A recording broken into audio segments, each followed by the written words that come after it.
मैं हूं किशोर अजवाणी। घड़ी इशारा कर रही है 9 बजे रात का। वक्त 100 बात की एक बात का। बटला हाउस एनकाउंटर केस में दिल्ली की साकेत कोर्ट ने दोषी आरिज खान को फांसी की सजा सुनाई।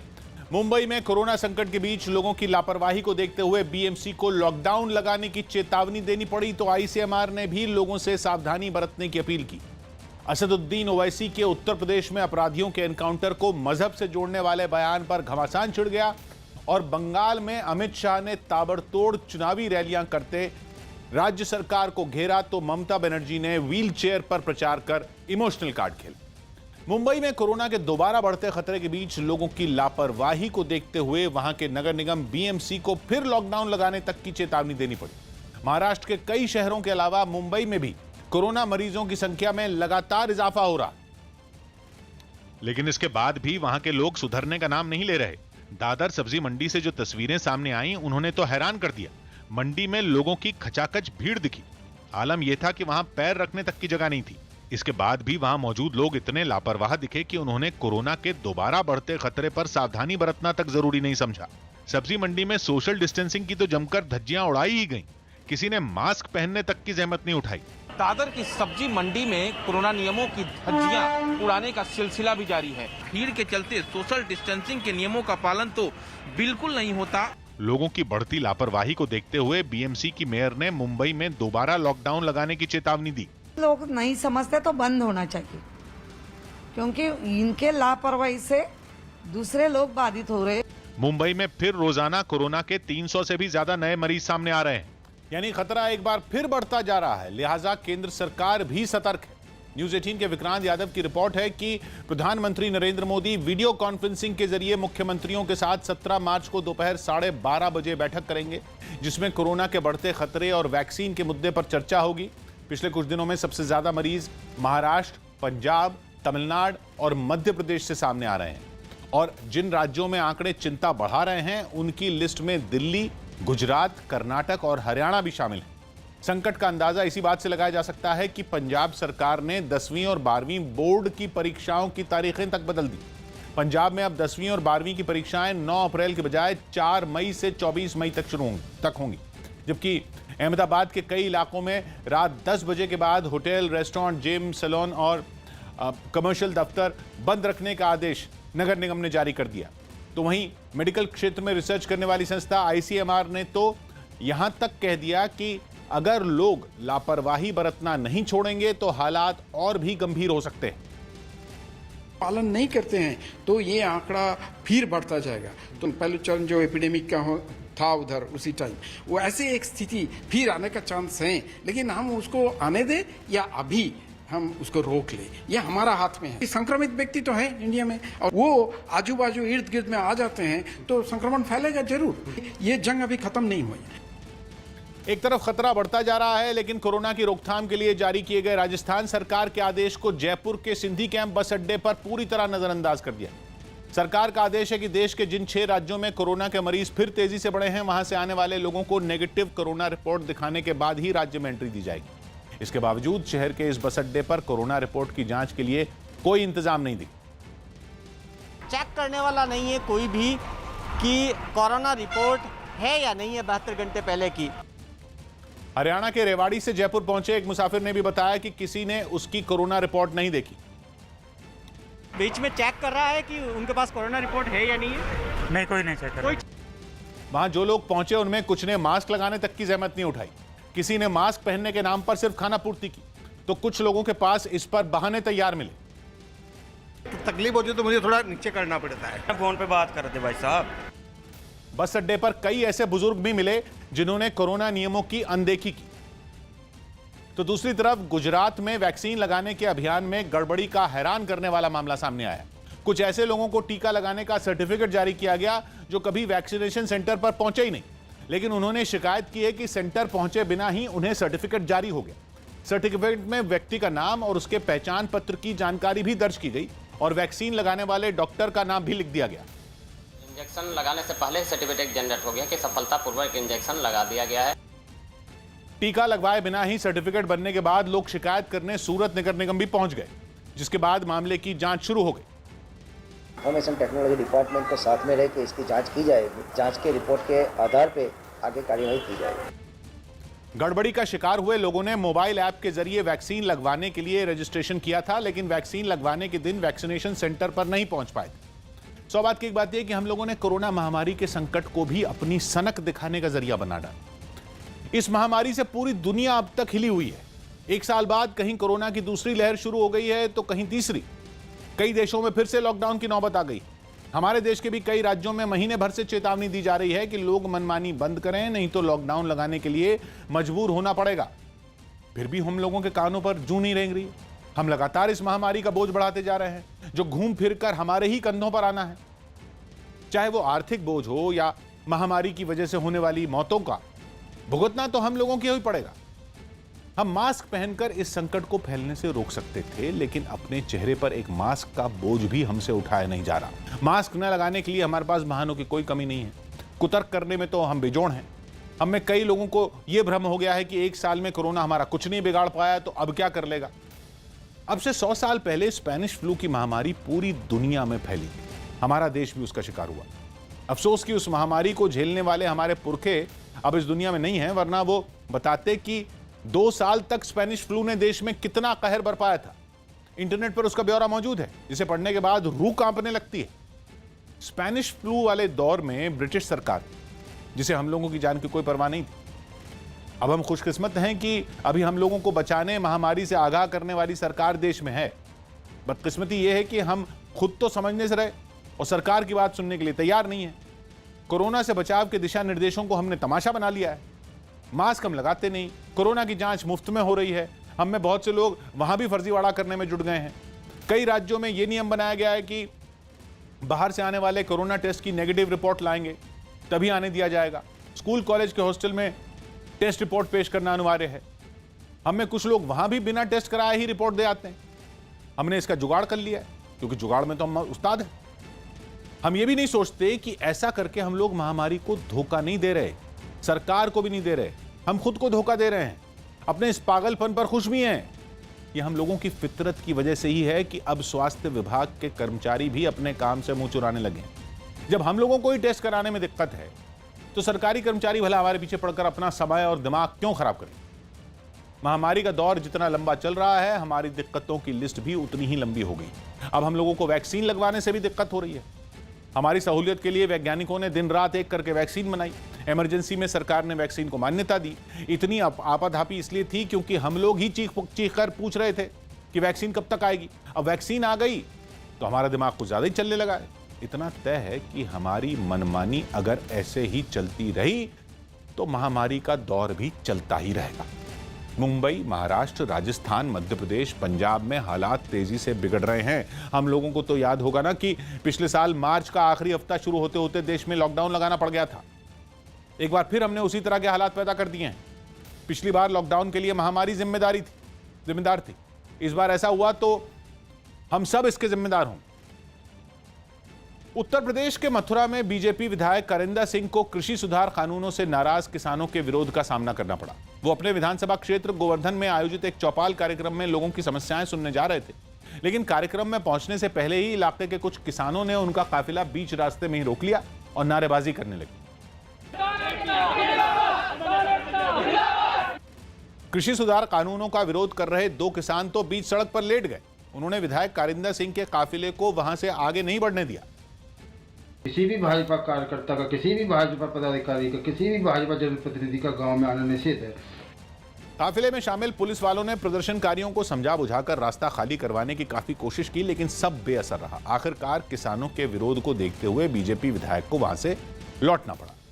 सौभाग्य की एक बात यह कि कृषि सुधार कानूनों का विरोध कर रहे किसान संगठनों ने अब बीजेपी के नेताओं को निशाना बनाना शुरू कर दिया। किसान नेता अपने आंदोलन को लोकतांत्रिक बता रहे हैं, लेकिन सांसदों और विधायकों को अपने क्षेत्र में न घुसने देना किसी भी तरह से लोकतांत्रिक नहीं है। कोई भी सांसद या विधायक सिर्फ किसानों के वोट से चुनाव नहीं जीता और न ही वो अकेले किसानों का जनप्रतिनिधि है। हाँ, वो किसानों का भी जनप्रतिनिधि, लेकिन वो अपने क्षेत्र के हर नागरिक का नुमाइंदा होता है। सांसद या विधायक को लोगों से मिलने जुलने, उनकी समस्याएं सुनने से रोकना उस इलाके में रहने वाले बाकी लोग जो किसान नहीं है उनके लोकतांत्रिक अधिकारों पर भी हमला करने के बराबर ही। जिन किसानों को विधायक से नाराजगी है वो विधायक की चौपाल का बहिष्कार कर सकते हैं, उनको ऐसा करने का पूरा अधिकार। लेकिन विधायक को जबरन घेर लेना, उन्हें बंधक बनाकर लौटने के लिए मजबूर करना, यह तो आंदोलन के नाम पर ठीक नहीं। म्यांमार में सत्ता की सनक में सितम ढा रही सेना दिन ब दिन बर्बरता के नए रिकॉर्ड बनाती जा रही है। एक दिन पहले वहां के अलग अलग इलाकों में सुरक्षा बल ने ऐसी खूनी होली खेली कि एक ही दिन में लोकतंत्र मांग रहे करीब 40 लोगों को मौत के घाट उतार दिया। और यमराज बनी सेना की क्रूरता की गवाही देता है खौफनाक वीडियो म्यांमार के सबसे बड़े शहर यांगोन से सामने आया, जहां एक दिन पहले सबसे ज्यादा 34 लोगों की मौत हो। ताकत के नशे में चूर पुलिस ने रात के अंधेरे में गोलियों की अंधाधुंध बौछार कर दी, जिससे पूरे इलाके में चीख पुकार मच गई।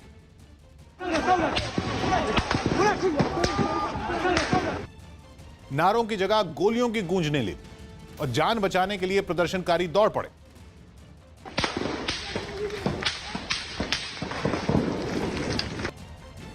म्यांमार के इलाके बदल गए, लेकिन खून की प्यासी पुलिस के जुल्मों की तस्वीर नहीं बदली। वहां के पाकान शहर से सामने आई तस्वीरों में भी पुलिस निहत्थे प्रदर्शनकारियों पर अपने बल का बेजा इस्तेमाल करती नजर आई। उसने लोगों पर आंसू गैस के साथ साथ गोलियों की बौछार भी कर दी। लेकिन प्रदर्शनकारियों के हौसले इतने बुलंद थे कि गोलियों की गूंज में भी उनके नारों की आवाज नहीं दबी।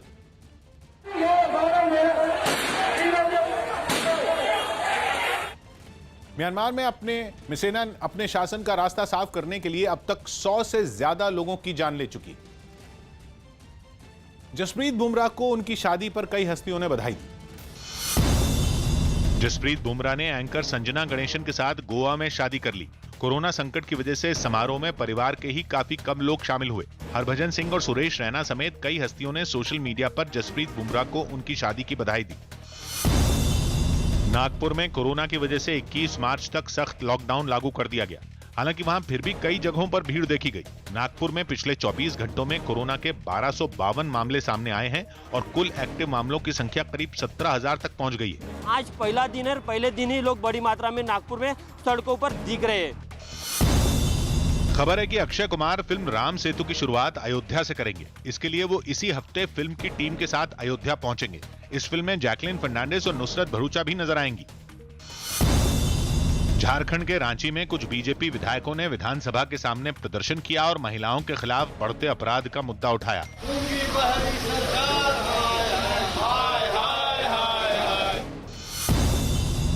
देश भर के लाखों सरकारी बैंक कर्मचारी 2 दिनों की हड़ताल पर चले गए। ये कर्मचारी 2 बैंकों के निजीकरण के प्रस्ताव के विरोध में हड़ताल कर रहे हैं। इस हड़ताल से सुबह भी सरकारी बैंकों में कामकाज पूरी तरह ठप रहेगा। देश भर में आज और कल 2 दिन की स्ट्राइक है। दावा किया गया कि इस हड़ताल में देश भर के करीब 10 लाख बैंक कर्मचारी शामिल हैं। जिन बैंकर्स के लिए आप पॉलिसी बना रहे हो, उनसे आप बात करने को तैयार नहीं है।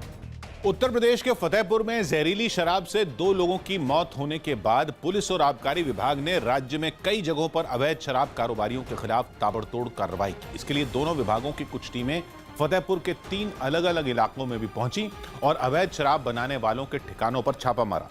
एक जगह तो पुलिस वालों ने प्लास्टिक के कुछ डिब्बों में मिली कई लीटर शराब को बहा दिया। बाकी 2 जगहों पर भी कुछ इसी तरह कार्रवाई की गई। पुलिस ने वहां से करीब 350 लीटर अवैध शराब बरामद की और कुछ आरोपियों को गिरफ्तार भी किया। 6 अभियुक्तों के विरुद्ध 3 अभियोग पंजीकृत कर अग्रिम विधिक कार्रवाई की जा रही है। अमरोहा जिले से भी कुछ इसी तरह की तस्वीरें सामने आई, जहां पुलिस और आबकारी विभाग ने बड़े पैमाने पर अवैध शराब कारोबारियों को धूल चटा दी। वहां गंगा नदी के किनारे रेत में छिपाकर रखी गई अवैध शराब को पुलिस ने बहा दी। साथ ही उसे बनाने के लिए छिपाए गए सामान को भी नष्ट कर दिया। 100 बात की एक बात यह कि जहरीली शराब हम लोगों का ही पैदा किया संकट है। ये धंधा चल रहा है क्योंकि हम लोग ही अपनी मौत के ग्राहक बन गए हैं। हमारी आंखों पर लालच और जाहिलपन की पट्टी बंधी हुई। आए दिन अपने आसपास ही जहरीली शराब से होने वाली मौतों को देखकर भी हम होश में नहीं आते। हम सबको मालूम है कि जो शराब चोरी छिपे बेची जा रही है वो अवैध, उसमें शराब के नाम पर कुछ भी हो सकता है। फिर भी हमारे बीच ऐसे बहुत से लोग हैं जो उसी अवैध शराब को खरीदते हैं और जी भर के पीते हैं। हमको सिर्फ इस बात से मतलब होता है कि यह शराब सस्ती। अवैध शराब के कारोबारी जो समझा दें, हम उसे ही अंतिम सत्य मान लेते हैं। नदियों और जंगल में भट्टी पर कच्ची शराब बनाने वाले महुआ, गुड़, गन्ने के रस, चावल से शराब बनाने का दावा करते हैं और शराब पीने वाले आंख मूंद कर उनकी बात मान लेते हैं। बोतल में मिलावटी शराब यह कहकर बेची जाती है कि यह दूसरे राज्य से मंगाई, इसलिए सस्ती। शराब के शौकीन गदगद होकर वो शराब खरीद लेते हैं। शराब माफिया से जुड़े अपराधियों को सिर्फ किसी ब्रांड की चिप्पी चिपकाकर बोतल पर चिपकानी होती है। बोतल में चाहे जहरीली स्पिरिट हो या कच्ची शराब हो, उसे खरीदारों को कोई फर्क नहीं पड़ता। सस्ती शराब का नशा पहले ही उनके दिमाग में भरा होता है। बाकी 2 घूंट हलक में उतरने के बाद उनको यह पता भी नहीं रहता कि वो क्या पी रहे हैं। शराब पीने वालों का यही मानसिक दिवालियापन शराब माफिया का नेटवर्क खत्म नहीं होने दे रहा। यूपी में 4 साल पहले जहरीली शराब बेचने को मौत की सजा देने का कानून बनाया गया, लेकिन अवैध शराब की कमाई इतनी बड़ी है कि शराब तस्करों को मौत की सजा भी छोटी लगती। उन्हें कानून का कोई डर नहीं है। शराब पीने वालों को जहरीली शराब का कोई डर नहीं है। इसलिए अवैध शराब के खिलाफ अभियान, जितनी भट्टियां उसमें तोड़ी जाती हैं उतनी फिर बन जाती हैं। बटला हाउस एनकाउंटर केस में दिल्ली की साकेत कोर्ट ने दोषी आरिस खान को सजा सुना दी। न्यूज 18 के आनंद तिवारी की रिपोर्ट है कि कोर्ट ने इस केस को रेयरेस्ट ऑफ द रेयर मानते हुए आतंकी आरिस खान को फांसी की सजा सुनाई। साथ ही अदालत ने आरिस पर 11 लाख रुपए का जुर्माना भी लगाया, जिसमें 10 लाख रुपए मुठभेड़ में शहीद दिल्ली पुलिस के इंस्पेक्टर मोहनचंद शर्मा के परिवार को मिलेंगे। दिल्ली में साल 2008 में हुए बटला हाउस एनकाउंटर केस के बाद आरिस खान नेपाल भाग गया था, लेकिन स्पेशल सेल की टीम ने फरवरी 2018 में उसे गिरफ्तार कर लिया था। आजमगढ़ का रहने वाला आरिस उर्फ जुनैद बम बनाने में माहिर था। कोर्ट ने सारी दलीलों को देखते हुए इसकी ग्रेविटी को अप्रिशिएट किया और इस नतीजे पहुंची कोर्ट की इसको फांसी सजा दी जाए। बटला हाउस केस में कोर्ट का फैसला आते ही बीजेपी ने एनकाउंटर पर सवाल उठाने वाले नेताओं को निशाने पर लेते हुए उनसे माफी की मांग कर दी। सोनिया जी, अरविंद केजरीवाल, ममता बनर्जी, दिग्विजय सिंह, सब लोगों ने पुलिस के कार्रवाई पर ही सवालिया निशान उठाए थे। मांग करते हैं कि उनको आज देश से माफी मांगनी चाहिए।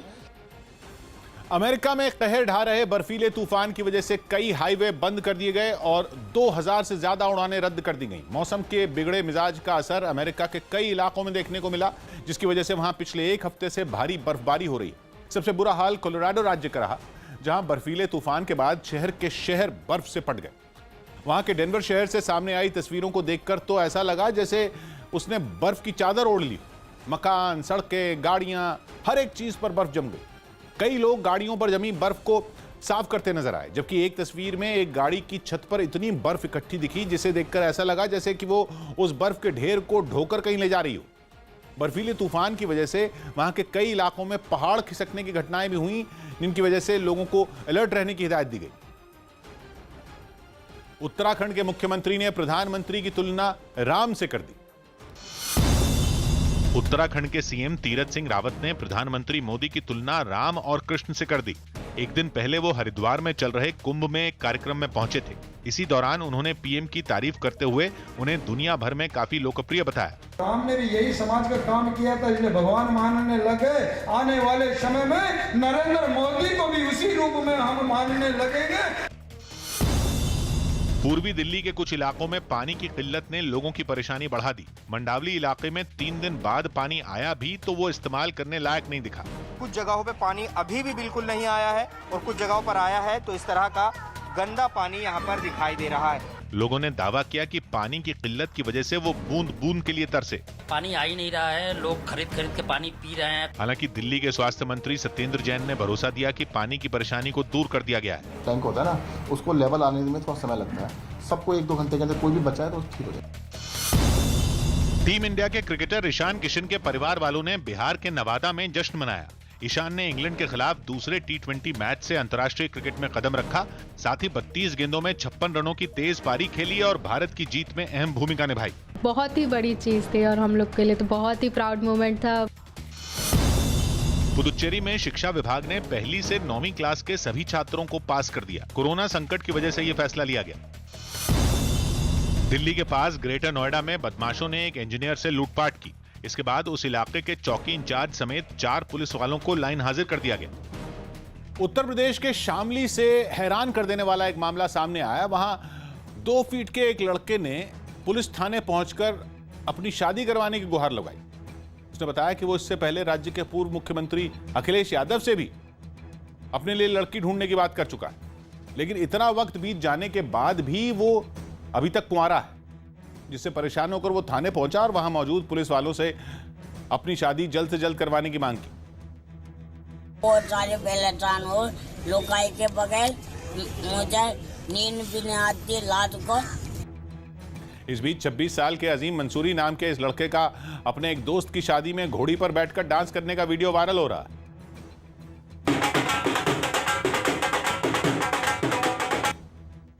थाने पहुंचे 2 फीट के इस लड़के ने पुलिस वालों को यह भी साफ किया कि उसे पत्नी कैसी चाहिए।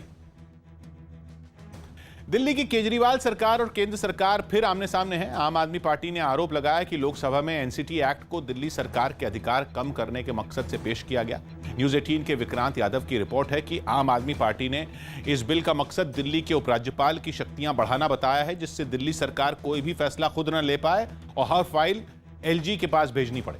मुख्यमंत्री अरविंद केजरीवाल ने इस बिल को सुप्रीम कोर्ट की संविधान पीठ के फैसले के खिलाफ बताया, जबकि बीजेपी ने दिल्ली सरकार के आरोपों को पूरी तरह खारिज कर दिया और इस बिल को केवल अधिकारों से जुड़े विवाद खत्म करने की कोशिश बताया। चुनी हुई सरकार का कोई मतलब नहीं रह गया, चुनाव कराने का कोई मतलब नहीं रह गया, मुख्यमंत्री मंत्री का कोई मतलब नहीं रह गया, सरकार केवल एलजी साहब होंगे। तो ये एक बहुत ही तानाशाही भरा अमेंडमेंट है। लेकिन बीजेपी को आम आदमी पार्टी के सारे आरोप बेबुनियाद लग रहे हैं। बीजेपी का दावा है कि नए कानून में विरोध करने लायक कुछ भी नहीं है। केजरीवाल साहब तो केजरीवाल साहब है, कुछ भी दिल्ली के हित में भी कुछ होगा उसके लिए भी इनको हल्ला करना ही करना है। वो हल्ला किए बिना रह नहीं सकते। रूस के कलुगा में कोरोना वायरस के प्रतीक के तौर पर बनाए गए एक बड़े से लकड़ी के महल को जलाकर कई लोगों ने जश्न मनाया। वहां विंटर फेस्टिवल के खत्म होने के मौके पर कई लोग एक बर्फीले मैदान में जुटे, जहां पहले से रखे गए लकड़ी के महलनुमा ढांचे को आग के हवाले कर दिया गया। ड्रोन कैमरों से बनाए गए वीडियो में ऐसा लगा जैसे वहां सच में कोई महल आग की लपटों में घिरा हो। इस ढांचे को कोरोना वायरस के प्रतीक के तौर पर बनाया गया था, जिसे जलाकर लोगों ने कोरोना के खात्मे का जश्न मनाया। इस कार्यक्रम में सैकड़ों लोगों की भीड़ जुटी, जो उस ढांचे के चारों ओर गोला बनाकर खड़ी नजर आई। वहां पहुंचे लोगों में केवल रूस के लोग ही शामिल नहीं थे, बल्कि कुछ और देशों के लोग भी जश्न मनाने वहां पहुंचे। Такие горячие эмоции, подобно этому огню. Ну, что сказать, очень... बताया गया कि लकड़ी के इस महलनुमा ढांचे को बनाने में कई दिन लगे। करीब 24 मीटर ऊंचा वो ढांचा कुछ ही देर में जलकर राख हो गया। केंद्र ने सुप्रीम कोर्ट में कोरोना का टीका लगाने के मुद्दे पर जवाब दाखिल किया। सरकार ने सुप्रीम कोर्ट को बताया कि अभी सिर्फ 60 साल से ज्यादा उम्र के लोगों को ही कोरोना का टीका लगेगा। इसके अलावा 45 से 60 साल की उम्र वाले कुछ खास बीमारी से पीड़ित लोगों को भी ये टीका लगाया जाएगा। इससे पहले सुप्रीम कोर्ट में एक याचिका दाखिल की गई थी, जिसमें देश भर के वकीलों को कोरोना वैक्सीन देने की मांग की गई थी। दिन भर के भारी उतार चढ़ाव के बावजूद शेयर बाजार 50,000 के पार बंद होने में कामयाब रहा। बैंक और गैस समेत कई सेक्टर के शेयरों में गिरावट से सेंसेक्स 397 अंक लुढ़ककर 50,395 पर फिसल गया। साथ ही निफ्टी 101 अंक नीचे 14,930 पर आ गया। अभिनेत्री गौहर खान पर कोरोना होने के बाद खुलेआम घूमने का आरोप लगा। इसके बाद मुंबई के नगर निगम बीएमसी ने गौहर के खिलाफ कोरोना नियम तोड़ने का केस दर्ज करवाया और उनके हाथ पर क्वारंटीन की मोहर लगा दी। यही नहीं, कहा जा रहा है कि उन्हें अब क्वारंटीन सेंटर भेजने की तैयारी हो रही है। मध्य प्रदेश कांग्रेस ने अपने वरिष्ठ नेता मानक अग्रवाल को 6 साल के लिए पार्टी से बाहर निकाल दिया। मानक अग्रवाल ने हिंदू महासभा के नेता बाबूलाल चौरसिया के कांग्रेस में शामिल होने का विरोध किया था। ये एक षड्यंत्र के तहत कमलनाथ ने करवाया है। कमलनाथ मध्य प्रदेश में कांग्रेस पार्टी को खत्म करना चाहते हैं।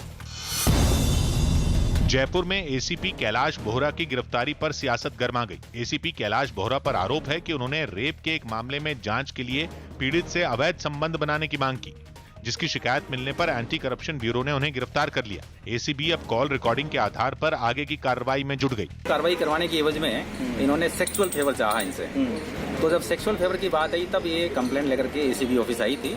इस पूरे मामले पर केंद्रीय मंत्री गजेंद्र सिंह शेखावत ने गहलोत सरकार पर वार किया और राज्य की कानून व्यवस्था पर सवाल उठाए। केरल में चुनाव से पहले कांग्रेस को एक बड़ा झटका लगा, जब केरल में महिला कांग्रेस की प्रदेश अध्यक्ष लतिका सुभाष ने अपनी ही पार्टी पर महिलाओं की अनदेखी का आरोप लगाते हुए पद से इस्तीफा दे दिया। और सांकेतिक विरोध करने के लिए अपने बाल कटवा दिए। अपने समर्थकों के साथ वो केरल में कांग्रेस मुख्यालय के सामने ही बैठ गई। कुर्सी पर बैठी लतिका के बाल एक शख्स ट्रिमर के जरिए काटता रहा, लेकिन लतिका अपने समर्थकों से सोनिया गांधी और कांग्रेस पार्टी के समर्थन में नारे लगवाती रहीं।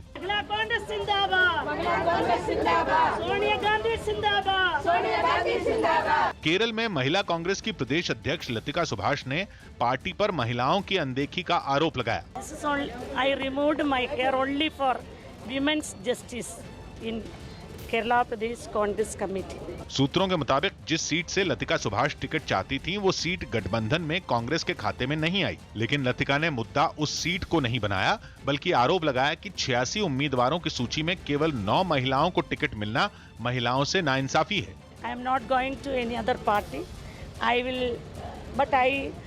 will resign my position as महिला कांग्रेस प्रेसिडेंट। पूरे मामले पर कांग्रेस को सफाई देनी पड़ी। ये बात तो समझने की जरूरत है कि गठबंधन की राजनीति में कभी कभी हम लोगों को कॉम्प्रोमाइज करना पड़ता है। लतिका ने अपने पद से इस्तीफा दे दिया है, लेकिन कांग्रेस के लिए ये एक हफ्ते से भी कम वक्त में दूसरा झटका है। इससे पहले पीसी चाको ने गुटबाजी का आरोप लगाते हुए पार्टी छोड़ दी थी।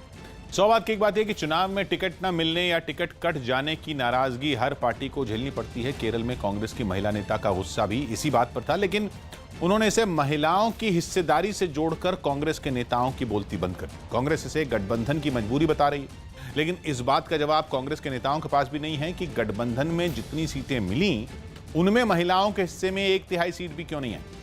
चूंकि राहुल गांधी केरल की ही वायनाड सीट से सांसद हैं, इसलिए वहां के चुनाव नतीजे उनकी साख से भी जुड़ेंगे, ये तय है। ऐसे में वहां के स्थानीय और बड़े नेताओं की नाराजगी कांग्रेस के लिए खतरे की घंटी ही मानी जा रही है।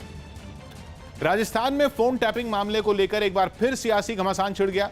न्यूज 18 के भवानी सिंह की रिपोर्ट है कि गहलोत सरकार ने पिछले साल जुलाई में सचिन पायलट खेमे की नाराजगी के समय फोन टैपिंग की बात मान ली और सरकार ने बीजेपी विधायक कालीचरण सर्राफ के अगस्त में पूछे गए सवाल के जवाब में इस बात की जानकारी विधानसभा में दी। हालांकि सरकार ने अपने जवाब में विधायकों और केंद्रीय मंत्रियों के फोन टैपिंग जैसी कोई बात नहीं की, लेकिन बीजेपी विधायक के सवाल पूछने के वक्त को देखते हुए इस जवाब को बागी विधायकों और केंद्रीय मंत्रियों के फोन टैपिंग से जोड़ा माना जा रहा है। बीजेपी ने इस कबूलनामे के बाद राज्य सरकार को निशाने पर लेते हुए फोन टैपिंग के लिए जिम्मेदार अधिकारियों पर कार्रवाई की मांग कि जिस भी अधिकारियों ने फोन टैप करने का दुस्साहस किया है उन अधिकारियों के खिलाफ कार्रवाई की जानी चाहिए और सरकार के मुखिया को सदन में सच्चाई बताते हुए इसमें माफी मांगनी चाहिए। बीजेपी के इस हमले का जवाब देने में गहलोत सरकार ने भी देर नहीं लगाई और राज्य के परिवहन मंत्री प्रताप सिंह खाचरियावास ने बीजेपी पर ही सरकार के खिलाफ साजिश करने का आरोप मढ़ दिया कि उन्होंने सरकार गिराने की कोशिश की। उस वक्त इनके केंद्रीय मंत्री का फोन टेपिंग में सारी स्थिति फोन टेप आए सामने आए, तो इतना मैं कह सकता हूं बीजेपी हर मुद्दे पर राजनीति करती है।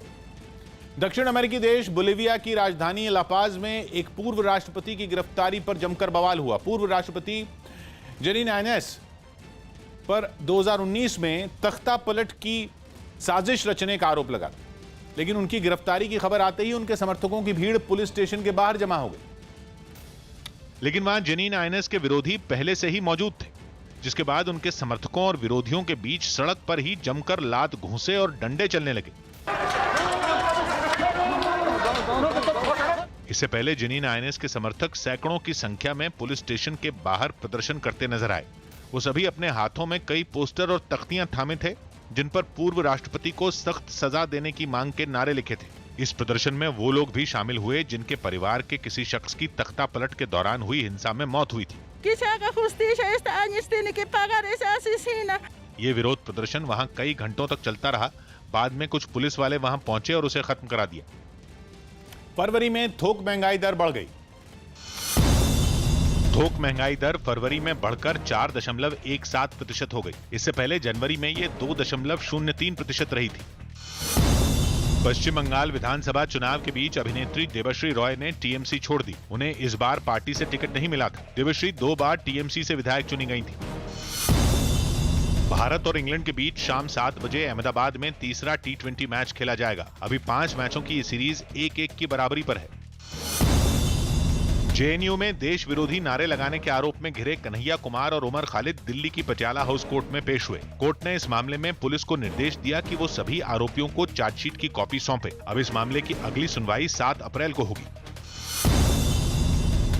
उत्तर प्रदेश के मोहनलालगंज से बीजेपी सांसद कौशल किशोर की बहू अंकिता ने लखनऊ में हाथ की नसें काटकर खुदकुशी की कोशिश की, जिसे पुलिस ने आनन फानन में इलाज के लिए अस्पताल में भर्ती करवाया। कोई मदद ही नहीं आ रही है, मैं क्या करूं, अकेले कितना लड़ लूंगी। इस घटना के बाद बीजेपी सांसद कौशल किशोर सामने आया और इसे अपने खिलाफ साजिश करार दिया। वो सिर्फ हम लोगों की छवि धूमिल करने का प्रयास कर रही है।